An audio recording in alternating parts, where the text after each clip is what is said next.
বন্ধুরা, আর কিছুদিনের মধ্যেই আসতে চলেছে এবছরের প্রথম চন্দ্রগ্রহণ। আর তার আগে জানুন কিছু জরুরি তথ্য। এই চন্দ্রগ্রহণ কবে হবে এবং এই চন্দ্রগ্রহণ পৃথিবীর কোন কোন দেশ থেকে দেখা যাবে এবং ভারত থেকে কবে দেখা যাবে এবং ভারত থেকে সময় কত এবং বাংলাদেশীয় সময় কত, সমস্ত বিস্তারিত জানার জন্য পুরো ভিডিওটা আপনারা দেখতে থাকুন। এই চন্দ্রগ্রহণ কবে থেকে শুরু হতে চলেছে, অর্থাৎ আর কিছুদিনের মধ্যেই হতে চলেছে এবছরের প্রথম চন্দ্রগ্রহণ। তার কয়েকদিন আগেই 2023 সালের প্রথম সূর্যগ্রহণ হবে। দেখে নিন 2023 সালের প্রথম চন্দ্রগ্রহণের দিনক্ষণ ও তার প্রভাব।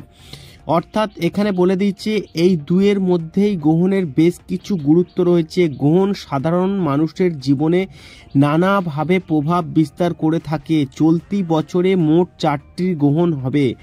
এর মধ্যে 2টি সূর্যগ্রহণ এবং 2টি চন্দ্রগ্রহণ।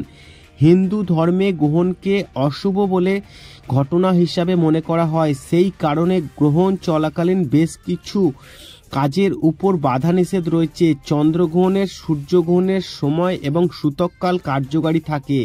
জ্যোতিষ অনুসারে দুর্ভাগ্য এড়াতে এই সময় কিছু কিছু কাজ এড়িয়ে চলা জরুরি। যেমন আপনারা জেনে নিন যে প্রথম চন্দ্রগ্রহণ 2023 আগামী মে মাসের 5 তারিখ অর্থাৎ শুক্রবার পড়ছে প্রথম চন্দ্রগ্রহণ বছরের। 2023 সালের প্রথম চন্দ্রগ্রহণ মে মাসের 5 তারিখে পড়ছে শুক্রবার। আর তার ঠিক 15 দিন আগে এবছরের প্রথম সূর্যগ্রহণ হবে। মাত্র 15 দিনের তফাতে পরপর 2টি গ্রহণ মানুষের জীবনে বড় প্রভাব ফেলতে পারে বলে মনে করা হচ্ছে।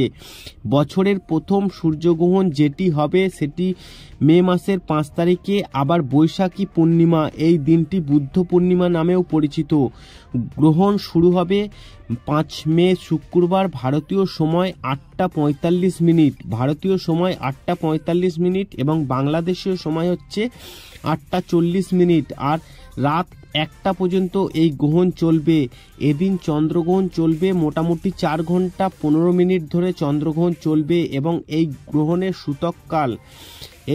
সূতককাল বৈশাখী পূর্ণিমায় চন্দ্রগ্রহণের সূতককাল আমাদের দেশে কার্যকারী হবে কিনা তা নিয়ে মানুষের মনে সংশয় রয়েছে। বিশেষজ্ঞরা বলছেন যে মে মাসের 5 তারিখে চন্দ্রগ্রহণ ভারত থেকে দেখা যাবে অল্প পরিমাণে, সেই কারণে এর সূতককাল আমাদের দেশে কার্যকারী হবে অল্প।